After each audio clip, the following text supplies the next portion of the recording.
الحمد للہ وکفا والصلاة والسلام علی عباده الذین اصطفیٰ خصوصاً علی افضلہم وخاتم النبیین محمد الامین وعلی آلہ وصحبہ اجمعین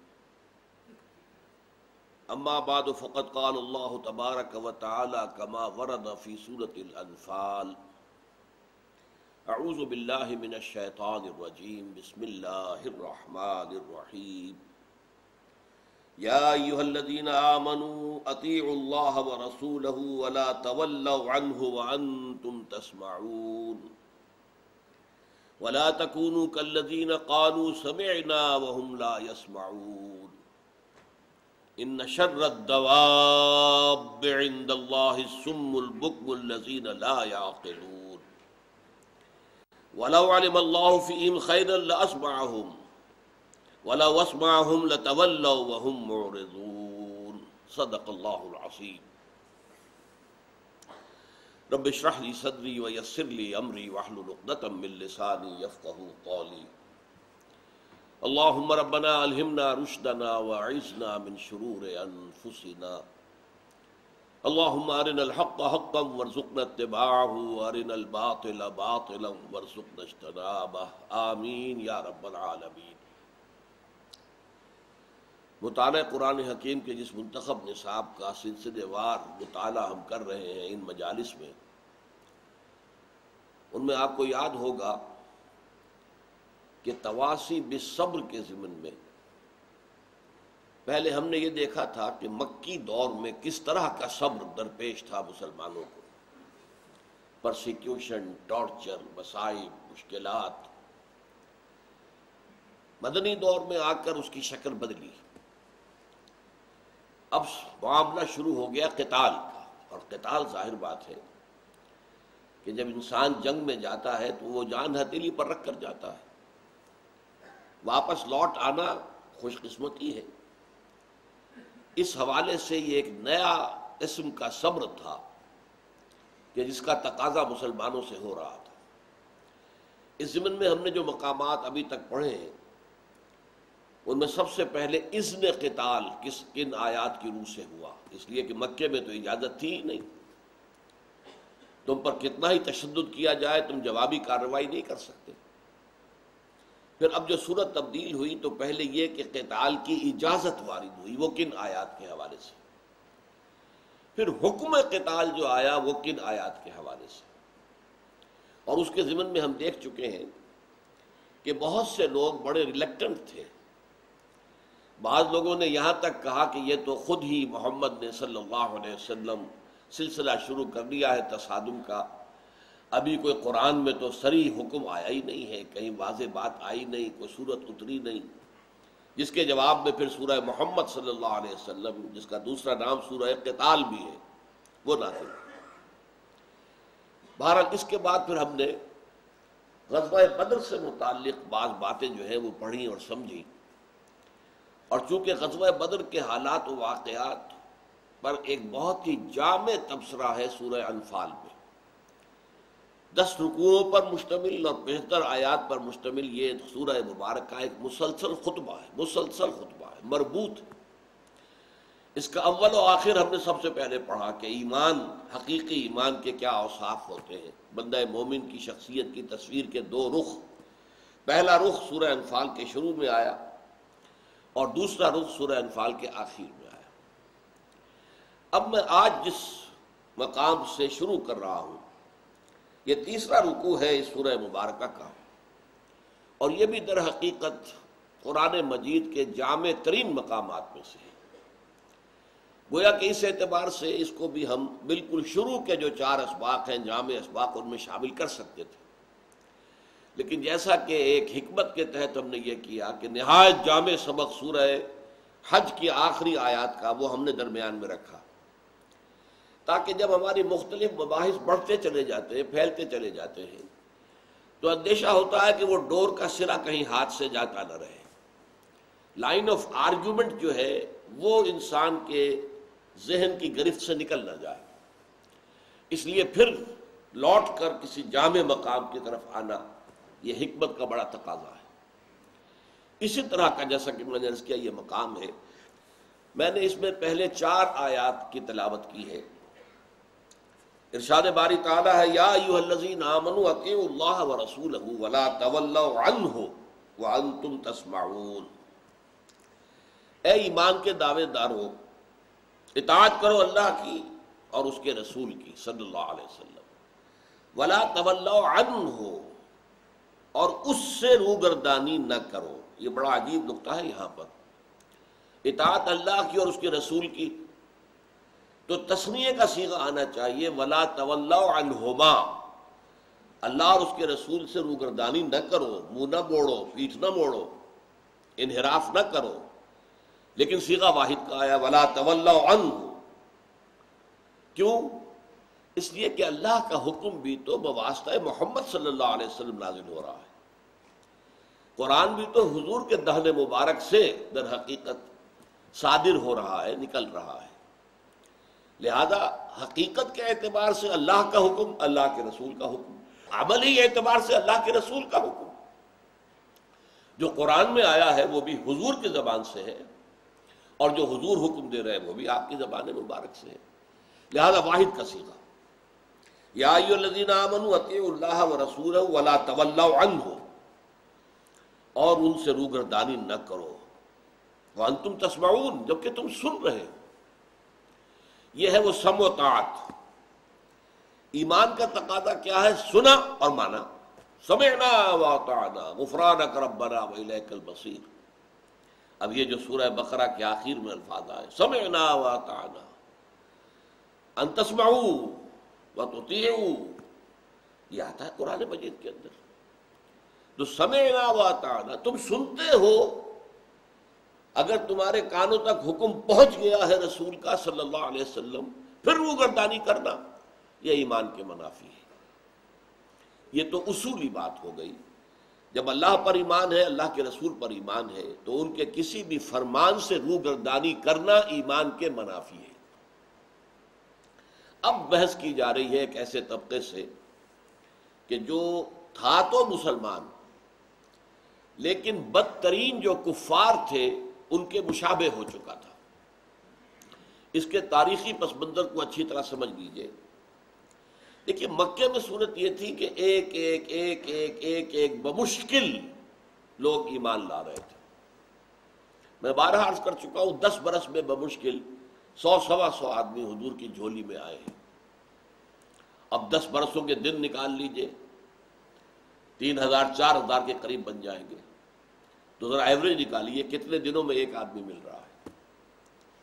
مدینے میں ایک ماس کنورشن ہوئی ہے، اس لیے کہ اوس اور خزرج کے بڑے سرداروں نے جب ایمان قبول کر لیا تو وہ جو قبائلی نظام تھا اس کی روح سے گویا کہ سب اوسیوں نے، سب خزرجیوں نے ایمان قبول کر لیا. لیکن ایمان کی حقیقت سے وہ ابھی واقف تھے ہی نہیں. وہ تو ایک بھیڑ چال ہے، بھیڑ چال کے تحت وہ ایمان لیا. جیسے بہت بڑے پیمانے پر بھیڑ چال پھر ہوئی ہے فتح مکہ کے بعد.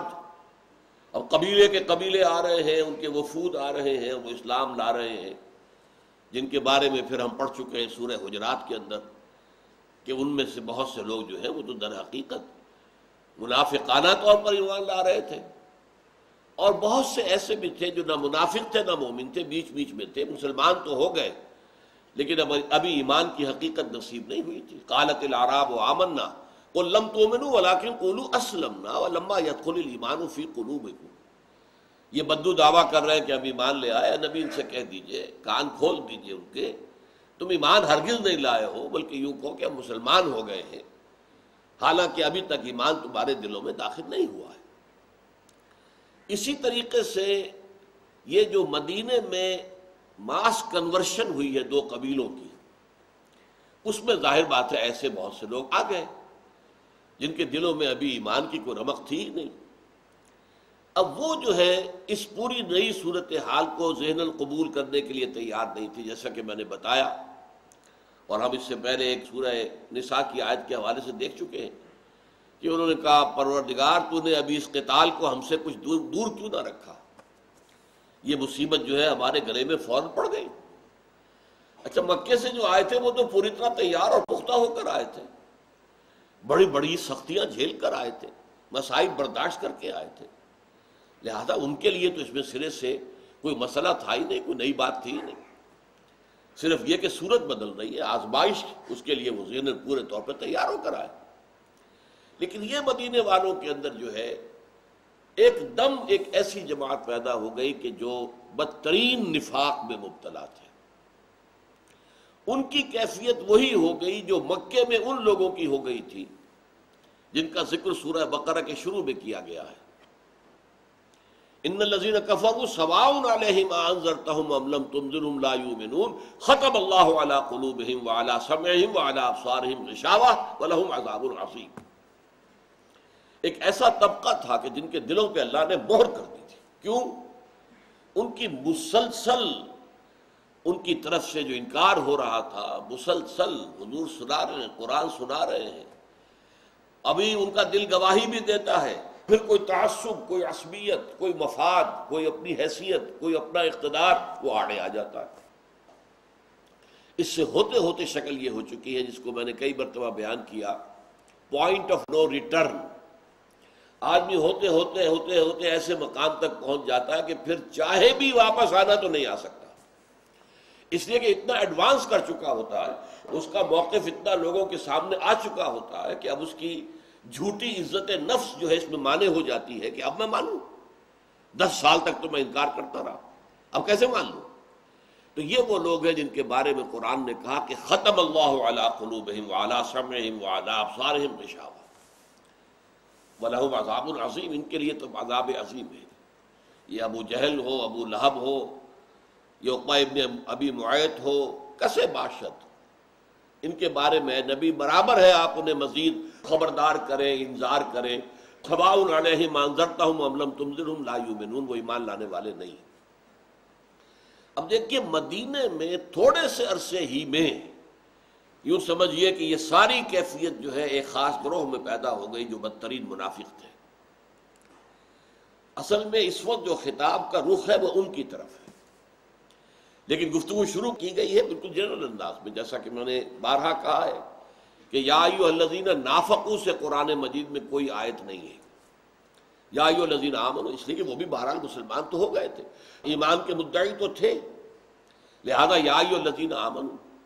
اب پہلی آیت میں تو اصول بیان کر دیا گیا، یا ایھا الذین آمنوا اطیعوا اللہ ورسولہ، اب ایمان لائے ہو تو اطاعت کرو اللہ کی اور اس کے رسول کی، ولا تولوا عنہ، اور ہرگز روگردانی نہ کرو ان سے، وانتم تسمعون، جبکہ تم سن چکے ہو، سن لیا ہو کہ حکم آ گیا ہے محمد رسول اللہ کا صلی اللہ علیہ وسلم، اس سننے کے بعد پھر رخ موڑ لینا، پھر روگردانی کرنا، یہ ایمان کے منافی ہے۔ اب فرمایا جا رہا ہے وَلَا تَكُونُوا كَالَّذِينَ قَالُوا سَمِعْنَا وَهُمْ لَا يَسْمَعُونَ، ان لوگوں کے مانند نہ ہو جاؤ جنہوں نے کہا تھا ہم نے سن لیا، حالانکہ وہ سنتے ہی نہیں۔ سنتے کیوں نہیں؟ اس لیے کہ ان کے مسلسل انکار سے اب ان کی قوت سماعت اللہ نے سلب کر لی ہے۔ صم بکم عمی فهم لا یرجعون، وہ تو بہرے ہیں، اندھے ہیں اور گونگے ہیں، اب یہ لوٹنے والے نہیں۔ یہ صورتحال کہ جو مکے میں تو سمجھیے کہ 10 سال کے بعد کہیں جا کر لوگوں میں ہوئی ہے، یہاں اب جو ہے پیس آف ایونٹس، واقعات کی رفتار بہت تیز ہے، لہذا یہاں 2-2.5 سالوں کے اندر ہی وہ صورتحال پیدا ہو گئی کچھ لوگوں کے اندر۔ وَلَا تَكُونُوا كَالَّذِينَ قَالُوا سَمِعْنَا وَهُمْ لَا يَسْمَعُونَ، کہتے تو وہ سن لیا ہم نے، لیکن حقیقت میں وہ نہیں سنتے، اس لیے کہ سننا 2 طرح کا ہے، ایک ہے اس کان سے سننا، یہ جانور بھی سنتے ہیں، ایک ہے اس کان سے سن کر دماغ سے سمجھنا، یہ ہے انسان کا سمجھنا، دل سے سمجھنا، دل کے کانوں سے سننا۔ یہ در حقیقت انسان کا جو فرق ہے حیوان سے وہ یہی ہے۔ تو ویسے تو کان ہیں، آنکھیں ہیں، کتے کی بھی ہیں، بلی کی بھی ہیں، سب کی ہے، لیکن یہ ہے کہ وہ انسانوں کا سننا، دیدن دیگر آموز سنیدن دیگر آموز، دوسری قسم کا دیکھنا سیکھو، دوسری قسم کا سننا سیکھو۔ کیا مطلب؟ ایک دیکھنا ایک سننا جو ہے حیوانی سطح پر، آنکھ سے دیکھ لیا، کان سے سن لیا۔ ایک دیکھنا اور سننا وہ ہے جو دل سے ہو، جس کا پھر انسان کی زندگی پر، اس کے عملی رویے پر، اس کے کردار پر، اس کی شخصیت پر ایک گہرا اثر واقع ہو جائے۔ تو وَلَا تَكُونُوا كَالَّذِينَ قَالُوا سَمِعْنَا وَهُمْ لَا يَسْمَعُونَ، وہ کہتے تو ہیں کہ ہم نے سن لیا، یعنی ان کانوں سے سن لیا، بہرے تو نہیں ہے، لیکن در حقیقت وہ سنتے نہیں ہیں۔ ان کا سننا حقیقی سننا نہیں ہے، ان کا سننا دل سے سننا نہیں ہے، اس لیے کہ ان کے دلوں پر مہر کر دی گئی ہے، ان کی آنکھوں پر پردہ ڈال دیا گیا ہے، ان کی سماعت پر مہر کر دی گئی ہے۔ یہ تو وہ لوگ ہیں ختم اللہ علی قلوبہم وعلی سمعہم وعلی ابصارہم غشاوہ۔ اس مضمون کو اگلی آیت میں مزید واضح کر دیا۔ ان شر الدواب عند اللہ الصم البکم الذین لا یعقلون، یقیناً بدترین چوپائے، یعنی ایک تو انسان ہے، اس کا ایک مقام ہے، بلند ہے، ایک یہ حیوانات ہیں، چوپائے ہیں۔ ان چوپایوں میں بدترین چوپائے وہ ہیں، وہ انسان ہیں اللہ کے نزدیک جو بہرے اور گونگے ہیں اور جو کہ عقل سے کام نہیں لیتے۔ یہ ہے در حقیقت انسان کی حقیقت کے اعتبار سے قرآن کی تعلیم۔ یہ بہت سے انسان نظر آتے ہیں، انسان حقیقت میں وہ انسان نہیں ہے۔ چنانچہ فرمایا گیا ہے لَهُمْ قُلُوبٌ لَا يَفْقَهُونَ بِهَا وَلَهُمْ أَعْيُنٌ لَا يُبْصِرُونَ بِهَا وَلَهُمْ آذَانٌ لَا يَسْمَعُونَ بِهَا أُولَٰئِكَ كَالْأَنْعَامِ بَلْ هُمْ أَضَلُّ۔ یہ چوپایوں کے مانند ہے، حیوانوں کے مانند ہے، بلکہ ان سے گئے گزرے ہیں۔ چوپائے کو آپ ملامت نہیں کر سکتے، چوپائے کو تو جو صلاحیت اللہ نے دی تھی اس کے مطابق زندگی گزار رہا ہے، وہ انسٹنکٹس کے تحت زندگی گزار رہا ہے، اس کے علاوہ نہ اس کے اندر روح اللہ تعالیٰ نے اپنی پھونکی ہے، نہ اسے کوئی شرف انسانیت اور شرف خلافت عطا کیا ہے، نہ اس کے سامنے اپنے فرشتوں کو سجدہ کرنے کا حکم دیا ہے، کچھ بھی نہیں۔ وہ بیچارہ جس مقام پر پیدا کیا گیا اس مقام پر زندگی گزار رہا ہے۔ یہ انسان جن کو کہ پیدا کیا گیا خلافت عرضی کے لیے، جن کے سامنے تمام فرشتوں کو جھکا دیا گیا، بڑے سے بڑے فرشتوں، فسجد الملائکۃ کلہم اجمعون، سجدہ کیا سب فرشتوں نے، کل کے کل نے مل کر، جمع ہو کر۔ یہ تین الفاظ، الملائکہ یہ بھی جمع، تمام فرشتوں، کلہم پھر اس کی تاکید، اجمعون پھر تاکید، تاکہ یہ خیال نہ ہو کہ شاید جبرائیل نے نہ کیا ہو، وہ تو بہت بڑے فرشتے ہیں، شاید کسی اور فرشتے نہیں۔ فسجد الملائکۃ کلہم اجمعون، اس مقام پر فائز انسان جو ہے، جیسے کہ فرمایا گیا والتین والزیتون وطور سینین وہذا البلد الامین لقد خلقنا الانسان فی احسن تقویم ثم رددناہ اسفل سافلین، انسان کو ہم نے پیدا کیا تھا بہترین حساب پر، بلند ترین مقام پر، فرشتوں سے بالا مقام، لیکن پھر ہم نے اس کو گرا دیا نچلوں میں سب سے نیچے۔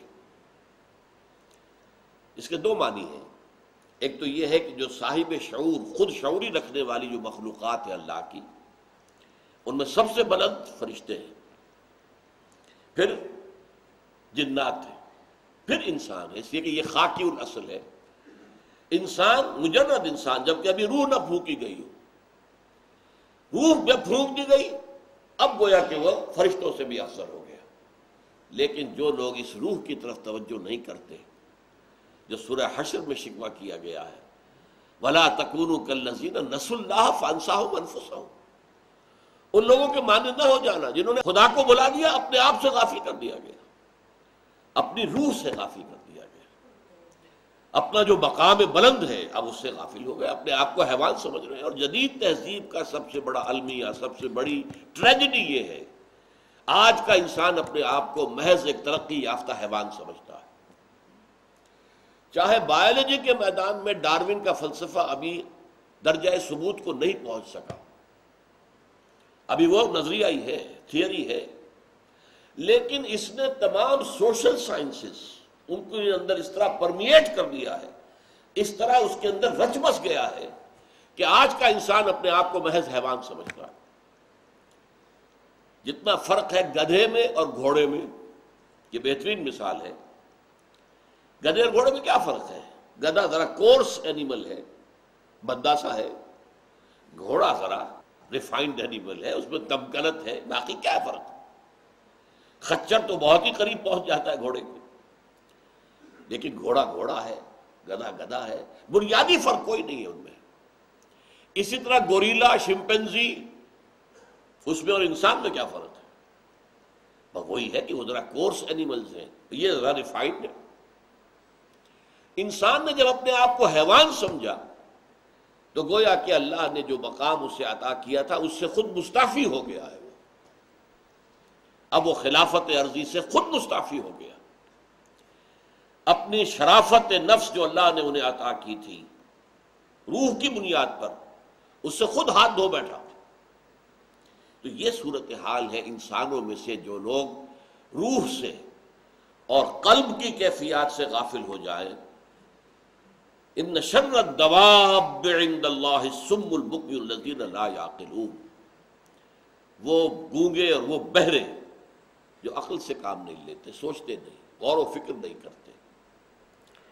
وَلَوْ عَلِمَ اللَّهُ فِيهِمْ خَيْرًا لَأَسْمَعَهُمْ، اگر اللہ تعالیٰ کے علم میں ہوتا کہ ان میں کوئی خیر ہے تو اللہ ضرور سنا دیتا۔ اللہ تعالیٰ مہر کب لگاتا ہے کسی انسان کے دل پر؟ فوراً تو نہیں لگا دیتا۔ جب کوئی شخص مسلسل انکار کرتا ہے حالانکہ دل گواہی دے رہا ہے کہ یہ بات ٹھیک ہے، کیسے مان لوں؟ اس کا مطلب یہ کہ وہ جیت گیا میں ہار گیا، اسے فتح ہو گئی اور مجھے شکست ہو گئی، میں کیسے مان لوں؟ جیسے یہود کے بارے میں کہا قرآن مجید میں ایک سے زائد بار کہ یعرفونہ کما یعرفون ابناءہم، وہ ایسے پہچانتے ہیں محمد کو صلی اللہ علیہ وسلم جیسے کہ اپنے بیٹوں کو پہچانتے ہیں۔ مان کیسے لیں؟ ہمارا جو مقام تھا، ہم صاحب کتاب تھے، ہمارے ہاں علماء ہیں، ہمارے ہاں مفتی ہیں، ہمارے ہاں جو ہے شرعی عدالتیں ہیں، ہم جو ہے اتنے اونچے منصب پر فائز ہیں، 2000 برس تک نبوت ہمارے اندر رہی ہے، تو کیسے مان لیں محمد کو صلی اللہ علیہ وسلم؟ حالانکہ یہ مان لیا تھا کہ یہ اللہ کے آخری نبی ہے جن کی پیشن گوئیاں موجود تھیں تورات میں اور انجیل میں، لیکن نہیں مانا۔ تو جو لوگ اس طریقے سے اپنے انکار پر اڑے رہتے ہیں، پھر اللہ تعالیٰ ان کو اس مقام پر پہنچا دیتا ہے کہ پھر ان کے دلوں پر مہر، کانوں پر مہر اور آنکھوں کے آگے پر۔ اس کو ایک فزیولوجیکل انداز میں بھی میں سمجھایا کرتا ہوں کہ آنکھوں کا کام ہے دیکھنا۔ آپ آنکھوں پر پٹی باندھ دیجئے کسی شخص کے، سال بھر تک اگر پٹی بندھی رہے گی آنکھوں کی بینائی زائل ہو جائے گی، بغیر کسی مرض کے، بیماری نہیں کوئی، زائل۔ آنکھ کا کام دیکھنا ہے، جب دیکھنے کا کام اس سے نہیں لیا جا رہا تو وہ صلاحیت جو ہے پھر سلب ہو جاتی ہے۔ اسی طریقے سے جو بھی انسان کے اندر حق کو پہچاننے کی صلاحیت اللہ نے رکھی ہوئی ہے، آپ اسے بروئے کار نہیں آنے دے رہے، اسے دبا رہے، چھپا رہے، کفر کر رہے ہیں، تو ہوتے ہوتے ہوتے ہوتے ہوتے ہوتے وہ صلاحیت سلب ہو جاتی ہے۔ اور اسی کا نام ہے ختم اللہ علی قلوبہم وعلی سمعہم وعلی ابصارہم غشاوہ ولہم عذاب عظیم۔ تو لو علم اللہ فیہم خیرا لاسمعہم، اگر اللہ کے علم میں ہوتا کہ ان میں کوئی خیر ہے اللہ ضرور سنا دیتا ہوں، وہ بات ان کے کانوں سے نکل کر ان کے دلوں تک پہنچا دیتا اللہ، لیکن نہیں۔ وَلَوْ أَسْمَعَهُمْ لَتَوَلَّوْا وَهُمْ مُعْرِضُونَ، اب جس کیفیت کو وہ پہنچ چکے ہیں، انکار پر اڑے ہونے کی، متعصب انداز کے اندر اپنے دل کی گواہی کو رد کرنا، دبانا، اس کفر کے یہی معنی تو ہے۔ کفر کا لفظ بنیادی طور پر عربی زبان میں شکر کے مقابلے میں ہے۔ شکر کیا ہے؟ آپ کے ساتھ کسی نے کوئی نیکی کی ہے، بھلائی کی ہے، آپ کے قلب کی گہرائی سے ایک خاص جذبہ ابھرے گا، ابھی وہ زبان پر نہیں آیا، قلب کے اندر سے ابھر رہا ہے، جیسے کوئی چشمہ اندر سے ابلتا ہے، وہ جذبات تشکر جسے ہم کہتے ہیں، جذبہ ابھی زبان پہ نہیں آیا ہے لیکن اندر سے وہ ابل رہا ہے۔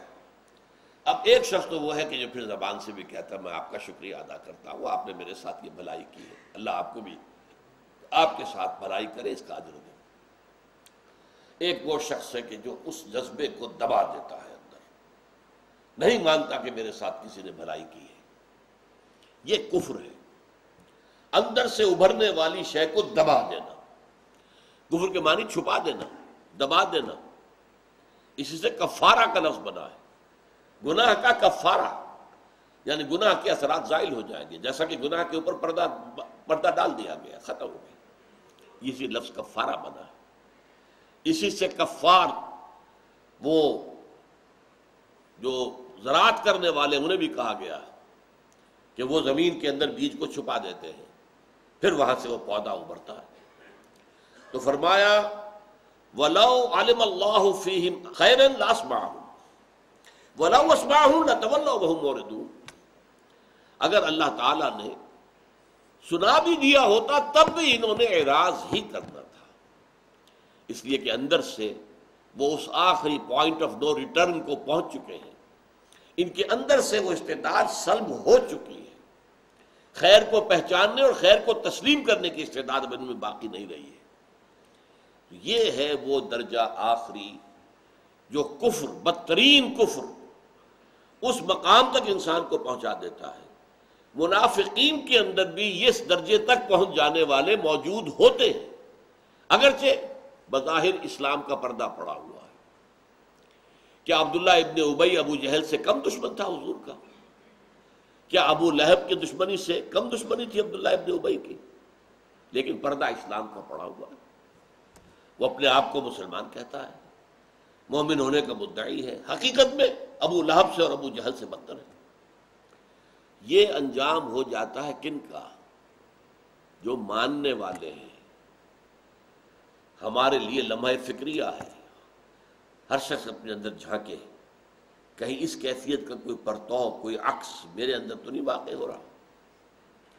خاص طور پر جو لوگ سال ہر سال سے مجھے سن رہے ہیں، میں نے دین کے جن تقاضوں کو واضح کیا ہے، دین کے جن مطالبات کو مبرہم کیا ہے، قرآن کے حوالے سے، سیرت کے حوالے سے، سنت کے حوالے سے، اللہ کا پیغام، اللہ چاہتا کیا اس کو سمجھو۔ اور یہ کس کے کانٹیکس میں آ رہا ہے؟ غزوہ بدر کے کانٹیکس میں، جہاں سے دعوت و تحریک محمدی صلی اللہ علیہ وسلم کا آخری دور، قتال، a 6 years long war started۔ اس موقع پر جو لوگ اپنے پاؤں پٹک رہے تھے، آگے چلنے سے انکاری تھے، روک رہے تھے حضور کو بھی، خامخواہ دیکھیے تبلیغ کیجئے، کیوں؟ جنگ تو اچھی بات نہیں ہے، تبلیغ کرتے رہیے، بس اللہ نے جس کو ہدایت دینی ہوگی ہو جائے گی۔ لیکن ان کے پیش نظر یہ نہیں تھا کہ محمد صلی اللہ علیہ وسلم صرف مبلغ نہیں بنا کر بھیجے گئے، صرف مربی اور مزکی نہیں بنا کر بھیجے گئے، صرف معلم نہیں بنا کر بھیجے گئے، آپ کے ذمے ہے لِيُظْهِرَهُ عَلَى الدِّينِ كُلِّهِ، اللہ کے دین کو غالب کرے تمام دین کے اوپر، پورے کے پورے نظام زندگی کے اوپر۔ ظاہر بات ہے کہ اس کے لیے یہ ہے وہ مرحلے کے جو ناگزیر ہیں۔ بارک اللہ لی و لکم فی القرآن العظیم ونفعنی وإیاکم بالآیات والذکر الحکیم۔